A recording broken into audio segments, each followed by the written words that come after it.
చాలా గొప్పగా మాట్లాడింది కదా, కాంగ్రెస్ పార్టీకి అధికారం వస్తే రైతులు సంతోషంగా ఉంటారని చెప్పారు.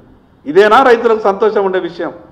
నరేంద్ర మోడీ గారు గొప్ప ఆలోచనతోని దేశ ప్రధానమంత్రి పదవి చేపట్టిన వెంటనే ఈ దేశంలో ఉన్నటువంటి రైతులందరినీ కూడా ఆదుకోవాలని ప్రధానమంత్రి ఫసల్ బీమా అనే పథకాన్ని తీసుకొచ్చిండు.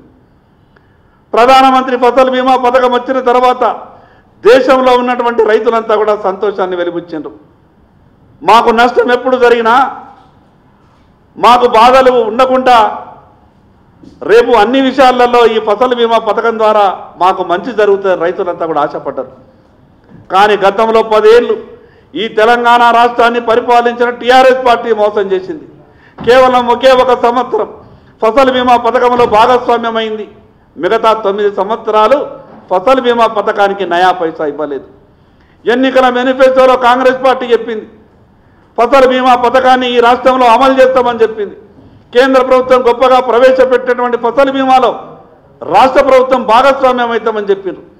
రైతులు కట్టేటటువంటి ప్రీమియాన్ని కూడా ప్రభుత్వమే కడతాదని చెప్పారు.